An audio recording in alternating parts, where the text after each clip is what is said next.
Well, hello everyone. Thank you and welcome to another exciting episode of State of Cybercrime.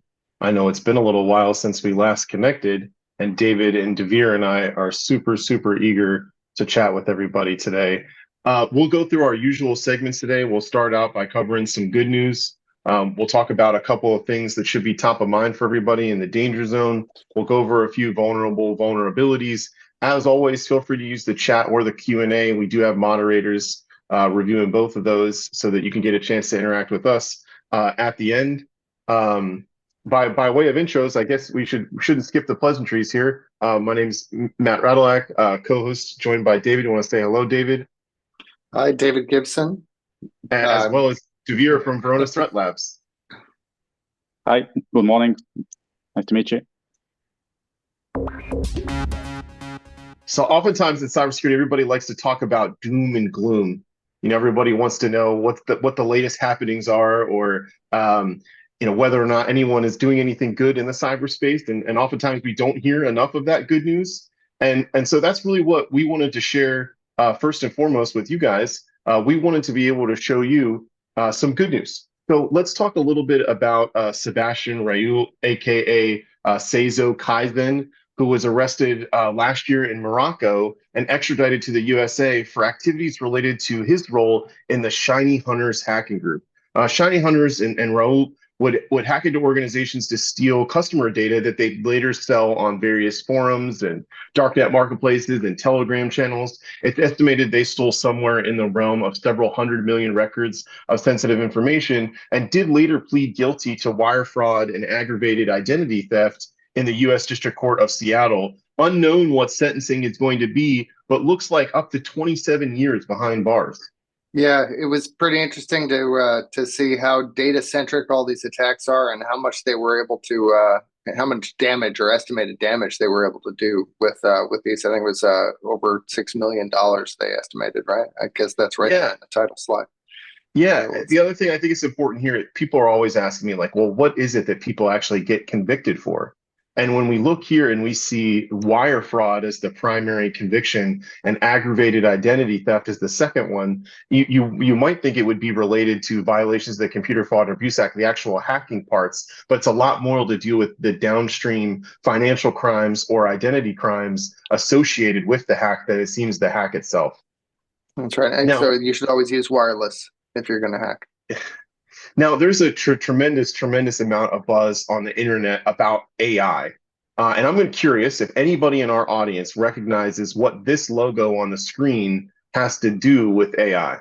And I'm just going We're to waiting take for a people to quick chat peek. in. There you Yeah, go. I think somebody in the chat's going to know. There we go. Yep. Yeah, there you go. Thanks, Benjamin. It does have to do with Nice. attribution of AI generated images. This is actually Adobe's new icon, which they would like to see widely adopted even outside of the Adobe ecosystem as part of an initiative to show what work is AI generated. Now, David and Dvir, I know this is a topic that we are all super passionate about. Always talking about stuff like who owns the data generated by AI, derived by AI, are the original works which AI used to derive newly generated content. Are people receiving royalties? Are we protected? I know only time's going to tell, but I do see it as good news that Adobe wants there to be a watermarker on AI content. It sure would make fake news a bit harder. Sure would. I actually, I'm a little surprised that we didn't also go the other way, and maybe we could crowdsource this. If somebody could come up with a CR image of a person, like this was not created by I think that's also important.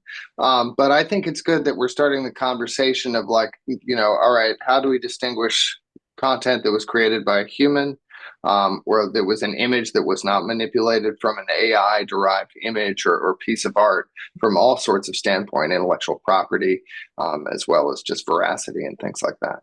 Yeah, absolutely agree. I think this is the stepping stone when it comes to properly distinguishing between um, uh, um, created content by AI or just like any other ones. And I think legislation on that specific matter is important, and we should see more and more initiatives on that. Yeah, and I think when we think like what I'm always wondering and curious to see what our audience thinks about this is when something goes into AI that a person didn't have the copyright for, is there anything to stop the AI from generating and deriving content from that isn't going to then be licensed or royalties paid or copyright claims paid. It seems like this is going to be one of the areas that we end up talking about a lot. Now, outside of the good news or the threat of AI, we want to talk a little bit about some vulnerabilities that should be top of mind for everyone. Now, David, you're always the most passionate when it comes to network related and protocol abuse. You want to tell us about this? Yeah, this is a distributed denial of service attack that was a little bit different from some of the ones that we've seen over the years. A lot of the DDoS attacks that I kind of remember diving into were what I would call response attacks. The earliest example of this was like IP directed broadcast, where somebody would ping a subnet and all of a sudden there'd be these walls of ICMP traffic heading towards whichever address they spoofed. There was some more of that kind of attack with DNS. This one, however, is a stimulus, and it's taking advantage of a vulnerability in HTTP2, which I didn't really know about. The functionality that's being exploited here. Apparently, in HTTP2, you can multiplex requests over a single TCP connection. And the way the exploit works, if I understand it correctly, is it's making a whole bunch of these requests and then canceling them. And this actually reminds me of like the original style SYN attack, where, a SYN flood, where you'd basically take up host memory by making all these connections. This is similar, but taking advantage of this additional functionality. And essentially the effect is when you're sending these requests and then canceling them really quickly, it overwhelms the web server, essentially making it seem like it's down. So there are a lot of web server vendors have created patches for this. This is something that I think we'll probably see as this is another tool in the toolbox that attackers can use. Absolutely. I couldn't say it myself. I think also CDNs were affected on that as well. And again, a DDoS on the applicative level is not easy to come by. Now, that's not the only kind of interesting thing in the news. Spain's third largest airliner, Air Europa, disclosed a recent data breach and also urged their clients to review and cancel their associated airline credit cards. Unauthorized actors that were not clear who they are were able to retrieve credit card data, including things like card numbers, expiry dates, and CVV codes. And this isn't the first time that Air Europa has been a victim of a data breach. In 2021, they experienced a data breach that subsequently led to a fine by Spain's chapter of the GDPR enforcement realm, around 600,000 euros. And I think that what this points out, though, it really, airlines are a common target for ransomware and extortion actors, really due to the kind of sensitive and life-dependent nature of their day-to-day operations. So certainly isn't the first and probably won't be the last breach that we see targeting airlines. Yeah, very high value target. And those credit cards, they're getting much more popular. Now, David, I know we all love airplanes, but you also know I really love cats. Why is it that you get to do the cute cat skit? Just lucky, I guess. This is interesting. I think that we're seeing. Of course, we've seen Black Cat before, and of course they're kind of the rebranded Dark Side or Black Matter, I believe, or at least they're associated with those groups. Kind of the next evolution of those, but they are recently in the news because of an attack on the state courts from Northwest Florida, and which I guess is part of the First Judicial Circuit.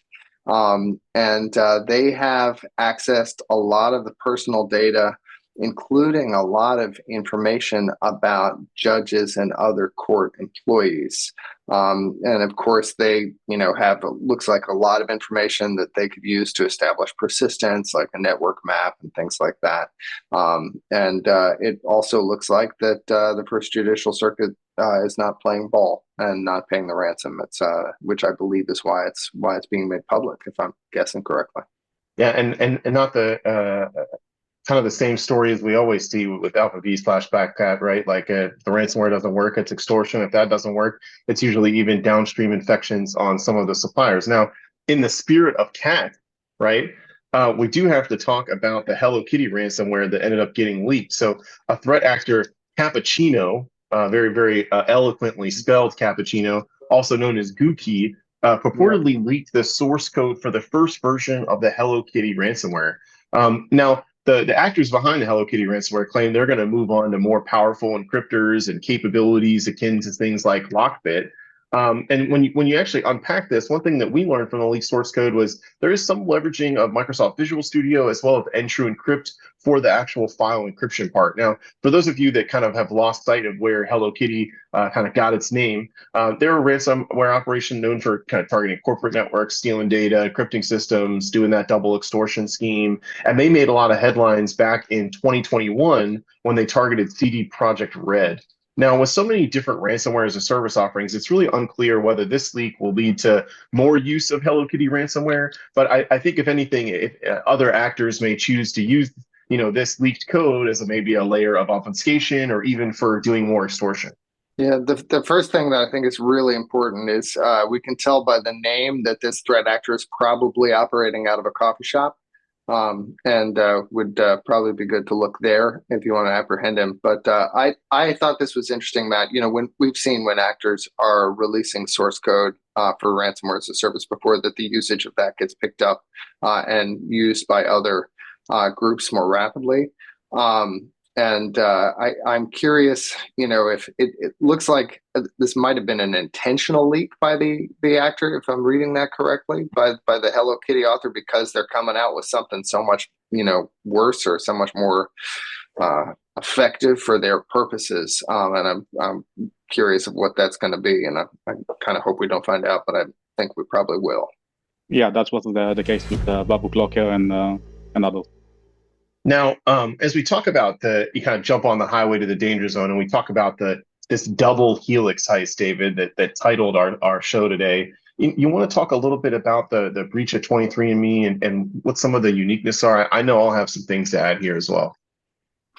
Yeah, I think there's a lot to unpack here. And it looks like the source of this is people not having MFA enabled and a credential stuffing attack. So it's it's a very basic kind of attack. It's not I don't see any evidence that 23andMe itself has been compromised, and correct me if you've seen anything different there.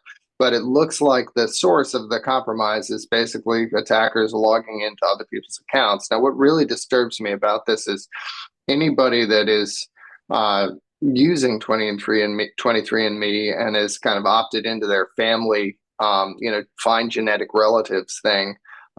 You've kind of been inadvertently kind of included in this breach because you can kind of find relatives. And I feel like from a phishing perspective and a social engineering perspective, this has a lot of ramifications, right? It might be really easy for attackers to start to put together who you might know and who's in your family. Also, there's medical history. What struck me is like, man, MFA is not mandatory. Oh God. I don't know what your big takeaway was there. Yeah. The idea that instead of targeting like the back end of an app, but you target the user accounts on the app, I think we saw the first time becoming really, really prevalent when before World of Warcraft implemented multi-factor authentication, and so many people's WoW accounts were being targeted, and this was kind of one of these things where people, well, is it Activision Blizzard? Is it Blizzard? I think at the time it was Blizzard, or is it the players for having weak passwords or reusing their passwords? And I think it kind of brings up this point, like we're sitting here, it's 2023, MFA is pretty ubiquitous, right? Like it's widely available from many, many different providers. It isn't just a luxury security control anymore. At what point should provide like someone even in the chat even mentioned that a lot of airlines don't have MFA on their logins. At what point do we as consumers demand MFA to protect things that are tied to our identities or our genetics or our airline miles? I think that this is the balance that needs to be revisited, as it kind of doesn't make sense in a way. I mean, this is something you'd hope someone would be able to catch, but in the absence of being able to catch it, if the security is on the hands of the user, at least offering or mandating MFA certainly would have prevented this. Yeah, I mean, you can cancel your credit cards from the earlier breach, but what do you do here? Yeah, it's kind of like the DNA is your DNA. Now, this wasn't the only kind of cyber news going on. It does seem like there's an uptick in cyber attacks primarily in Israel, and that's why we brought Dvir. Dvir, you want to talk to us about what cyber attack techniques that are being observed in Israel are? So yeah, without going into the politics of everything that's going on, we're just gonna stick to the cybersecurity part of it. There's a lot of interesting developments when it comes to the activities going on from attackers or threat actors trying to represent each side of the conflict. I think there are personal initiatives and sometimes more organized initiatives trying to target both civilian type of infrastructure versus other type of more complex infrastructures. We've seen a couple of main groups such as Anon Ghost and Ghost of Palestine versus Red Evils, and everyone's tried to do other stuff in that sense. When it comes to Red Evils, they are just trying to leak and dump as much personal information and credit card information from specific populations regarded in Palestine, in the West Bank, or in Gaza and Iran. And when it comes to Anon Ghost and Ghost of Palestine, it is also comprised of attempts to DDoS or attack PLCs with water treatment facilities and to probably attack these infrastructures.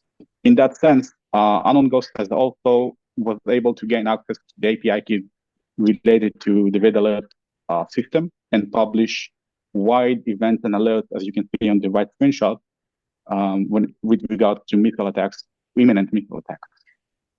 In that sense, this is still developing. I can tell you that ISPs are being targeted. Anything that has an internet connectivity in that region is currently targeted, and that includes individuals.